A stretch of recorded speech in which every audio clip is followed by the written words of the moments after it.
Welcome back to my channel. ಸ್ನೇಹಿತರೆ, ಈ ಫೋರ್ಬಿಯಾ ಮಿಲ್ಲಿಲಿ ನನ್ನ ಹತ್ರ ಒಂದು 4 ವೆರೈಟಿ ಇದೆ. ಇದು ವೈಟ್ ಕಲರ್, ಇನ್ನೊಂದು ರೆಡ್ ಕಲರ್. ಇದು ಸ್ವಲ್ಪ ದಿನಕ್ಕೆ ನೋಡಿ ಹೇಗೆ ಚೇಂಜ್ ಆಗುತ್ತೆ.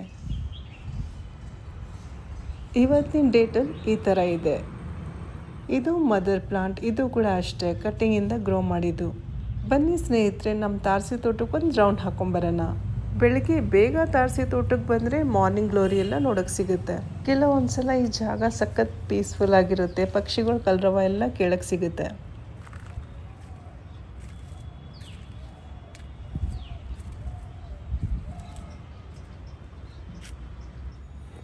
ಇವಾಗ ವಿಂಟರ್ ಸೀಸನ್, ಚಳಿಗಾಲ. ಮಲ್ಲಿಗೆ ಗಿಡದಲ್ಲಿ ನೋಡಿ ಎಷ್ಟೆಲ್ಲ ಮೊಗ್ಗು ನೋಡೋಕ್ಕೆ ಸಿಗುತ್ತೆ. ಇಲ್ಲೂ ಸುಮಾರು ಕಡೆ ಇದೆ.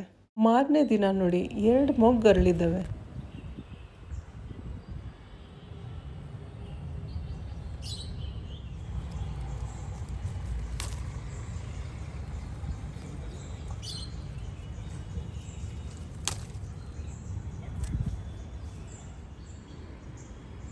ಇದು ಪೆಡಿಲಂಥಸ್ ಗಿಡ, ಡೆವಿಲ್ಸ್ ಬ್ಯಾಕ್ಬೋನ್ ಅಂತಾನೂ ಕರೀತಾರೆ. ಇದ್ರದ್ದು ಡಾರ್ಮೆನ್ಸಿ ಪೀರಿಯಡ್, ಆದರೆ ಇದರೊಳಗೆ ಈಗ ಹೂವೆಲ್ಲ ಬಿಡಕ್ಕೆ ಶುರು ಆಗಿದೆ.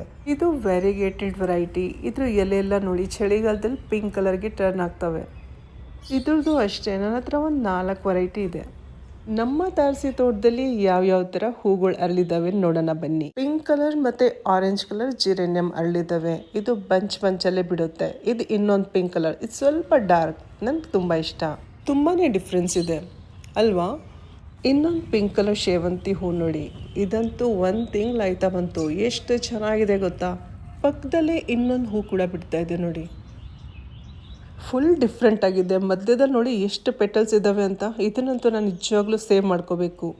ಬಿಳಿ ಬಣ್ಣದ ಗೋಂಫ್ರೇನ ಹೂ ಫುಲ್ ಬ್ಲೂಮಲ್ಲಿದೆ. ಇದಕ್ಕೆ ರುದ್ರಾಕ್ಷಿ ಹೂ ಅಂತಾನೂ ಕರೀತಾರೆ. ಇದನ್ನ ನಾನು ಸೀಡ್ಸಿಂದ ಗ್ರೋ ಮಾಡಿದ್ದು.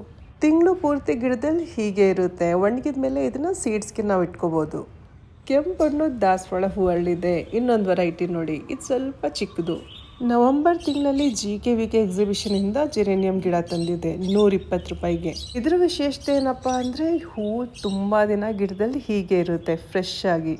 ಹೂವಂತೂ ಹೆಚ್ಚು ಕಡಿಮೆ ತಿಂಗಳು ಪೂರ್ತಿ ಇರುತ್ತೆ. ಇದು 3ನೇ ಬ್ಲೂಮ್ ಅನಿಸುತ್ತೆ. ಪಕ್ಕದಲ್ಲೇ ಇನ್ನೊಂದು ಸ್ಟಾಕ್ ಬರ್ತಾ ಇದೆ ನೋಡಿ. ಇದ್ರೊಳಗೆ ಎಷ್ಟೆಲ್ಲ ಮೊಗ್ಗು ತುಂಬಿಕೊಂಡಿದೆ. ನೋಡಿದವರೆಲ್ಲ ಈ ಹೂನ ತುಂಬ ಇಷ್ಟಪಡ್ತಾರೆ. ಒಳ್ಳೆ ಮಾರ್ಬಲ್ ಎಫೆಕ್ಟ್ ಇದೆ ಅಂತ ಹೇಳ್ತಾರೆ.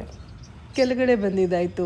ಈರುಳ್ಳಿಲಿ ಸ್ವಲ್ಪ ಮೊಳಕೆ ಬಂದಿತ್ತು. ಅದನ್ನು ಚಿಕ್ಕ ಲೋಟದಲ್ಲಿ ಸ್ವಲ್ಪ ನೀರು ಹಾಕಿ ಇಟ್ಟಿದ್ದೆ ನೋಡಿ. ಗ್ರೋತ್ ಎಷ್ಟು ಚೆನ್ನಾಗಾಗಿದೆ. ರೂಟ್ಸ್ ಎಲ್ಲ ಸೂಪರಾಗಿ ಬೆಳೆದಿದ್ದಾವೆ. ಇದನ್ನು ತಗೊಂಡೋಗಿ ಮಣ್ಣಲ್ಲಿ ನೆಟ್ಟಿದ್ರೆ ಇದ್ರೊಳಗೆ ಗ್ರೀನ್ ಶೂಟ್ಸ್ ಎಲ್ಲ ಚೆನ್ನಾಗಿ ಬರುತ್ತಲ್ಲ, ಅದನ್ನೆಲ್ಲ ಪಲ್ಯ ಅಥವಾ ಯಾವುದನ್ನು ಸ್ಯಾಲೆಡ್ಗೆ ಯೂಸ್ ಮಾಡ್ಬೋದು. ಪರೋಟ ಮಾಡ್ಬೋದು, ಪಕೋಡ ಮಾಡ್ತಾಯಿದ್ರೆ ಅದ್ರೊಳಗೆ ಹೆಚ್ಚಾಕ್ಬೋದು. ನಮಗೆ ಗೊತ್ತಿಲ್ದಂಗೆ ಪಾರಿಜಾತ ಮರದಲ್ಲಿ ಸಣ್ಣ ಪಕ್ಷಿ ಒಂದು ಗೂಡು ಕಟ್ಟಿ ಮೊಟ್ಟೆಯಿಂದ ಮರಿ ಮಾಡ್ಕೊಂಡು ಅದನ್ನು ಬೆಳೆಸ್ಕೊಂಡು ಕರ್ಕೊಂಡು ಹೊಟ್ಟೋಗಿದೆ. ಇದು ಕೆಳಗಡೆ ಬಿತ್ತಲ್ವಾ, ಅವಾಗ ನಮ್ಗೆ ಗೊತ್ತಾಯಿತು. ಪಕ್ಷಿ ಪಾಪ ತುಂಬ ಶ್ರಮ ಪಟ್ಟು ಇದನ್ನು ಕಟ್ಟಿರ್ತದೆ. ಅದರಿಂದ ಇದನ್ನು ಬಿಸಾಡೋದು ಬೇಡ ಅಂತ ಸೇವ್ ಮಾಡ್ತಾ ಇದ್ದೀನಿ. ಈ ಗಿಡ ನೋಡ್ತಾ ಇದ್ದೀರಲ್ಲ, ಇದ್ರ ಎಲೆ ಎಲ್ಲ ಚೂಪಗಿದೆ, ಗರ್ಗಸ ಥರ. ಇದು ಕೊತ್ತಂಬರಿ ಗಿಡ ಅಂತೆ, ವೈಲ್ಡ್ ಕೊರಿಯಾಂಡರ್. ಮಣ್ಣು ಸಮೇತ 2 ಗಿಡ, ಇನ್ನೊಂದು 3 ಗಿಡ ತಂದಿದ್ರು. ಸ್ವಲ್ಪ ಸೀಡ್ಸ್ ತಂದಿದ್ರು. ಇದನ್ನೆಲ್ಲ ಮಣ್ಣಲ್ಲಿ ನೆಟ್ಟಿದ್ದಾಯಿತು. ನನಗೆ ಭಿನ್ನವಾದ ಗಿಡಗಳು ಬೆಳೆಸೋದಂದರೆ ತುಂಬಾ ಇಷ್ಟ. ಸೊ ನನ್ನ ಕಲೆಕ್ಷನಲ್ಲಿ ಇದೊಂದು ಶಾಮೀಲಾಗಿದೆ. ಇನ್ನೊಂದು 3 ಸ್ಯಾಪ್ಲಿಂಗ್ಸ್ನ ಇಲ್ಲಿ ನೆಟ್ಟಿದ್ದಾಯಿತು. ನನ್ನ ಮುದ್ದು ಕಂದಮ್ಮ ಎಷ್ಟು ಚೆನ್ನಾಗಿ ಸ್ನಾನ ಎಲ್ಲ ಮಾಡ್ಕೊಂಡು ಆಟ ಆಡ್ಕೊಂಡು ಒಣಗಿಸ್ಕೊಂಡು ಹೋಗ್ತಾಯಿದ್ದೆ. ಬೆಳಗ್ಗೆ ಈ ಬೌಲ್ನಲ್ಲಿ ಫುಲ್ಲಾಗಿ ನೀರು ತುಂಬಿಸಿರ್ತೀನಿ. ಸಂಜೆ ಅಷ್ಟೊತ್ತಿಗೆ ಒಂದು 1/4 ಭಾಗ ಮಾತ್ರ ಉಳಿದಿರುತ್ತೆ. ಮೇಲ್ಗಡೆ ಮಾಡಿ ಮೇಲೂ ಅಷ್ಟೇ. ಇದು ನೋಡಿ ಎಲ್ಲ ಪಿಯ ಮಾಡೋಗಿದೆ. ಇದ್ರೊಳಗೆ ಯಾವ ಸೀಡ್ ಅಡಗಿರುತ್ತೋ ಗೊತ್ತಿಲ್ಲ. ಜಾನ್ವರಿ ತಿಂಗಳು ಬಿಗೋನಿಯಾ ಗಿಡದಲ್ಲಿ ಸೀಡ್ ಪಾಡ್ ರೆಡಿ ಆಗ್ತಾ ಇದೆ. ಇದ್ರ ಎಲೆಗಳು ನೋಡಿ ಎಷ್ಟು ಸುಂದರವಾಗಿದೆ ಅಂತ. ಕೆಳಗಡೆ ಒಂಥರ ಬಣ್ಣ, ಮೇಲ್ಗಡೆ ಒಂಥರ. ಇದಕ್ಕೆ ಜಾಸ್ತಿ ನೀರು ಕೊಡೋ ಅವಶ್ಯಕತೆನೇ ಇರೋದಿಲ್ಲ. ಮೊದಲನೇ ಸಲ ಈ ಗಿಡದಲ್ಲಿ ಸೀಡ್ ಪಾಡ್ ರೆಡಿ ಆಗ್ತಾ ಇರೋದು. ಇನ್ನೊಂದು ಬಿಗೋನಿಯಾ ವೆರೈಟಿ ಇದೆ. ಅದ್ರದ್ದೊಂದು ಎಲೆನ ನಾನು ಇದ್ರ ಮಣ್ಣಲ್ಲಿ ಇಟ್ಟಿದ್ದೆ ನೋಡಿ. ಹೊಸ ಗಿಡ ಬೆಳ್ಕೊಂಡು ಹೋಗ್ತಾ ಇದೆ. ಎಲೆ ಕಡ್ಡಿ ಸ್ವಲ್ಪ ದಪ್ಪ ಇತ್ತಲ್ಲ, ಅದನ್ನು ನೋಡೋಣ ಟೆಸ್ಟ್ ಮಾಡಿ ಹೊಸ ಗಿಡ ಬೆಳೆಯುತ್ತೋ ಇಲ್ವೋ ಅಂತ ಎಕ್ಸ್ಪೆರಿಮೆಂಟ್ ಮಾಡಿದ್ದು. ಬೆಟ್ಟದವರೆ ಗಿಡ ರೀಪಾಟ್ ಮಾಡಿದೆ. ಇದ್ರ ಎಲೆ ಎಲ್ಲ ಉದುರೋಗಿದ್ದು, ಒಂದು 2-3 ಎಲೆ ಮಾತ್ರ ಇದ್ದು.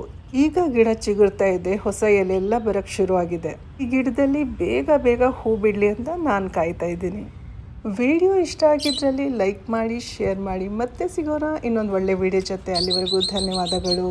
Thank you. ನಮಸ್ಕಾರ.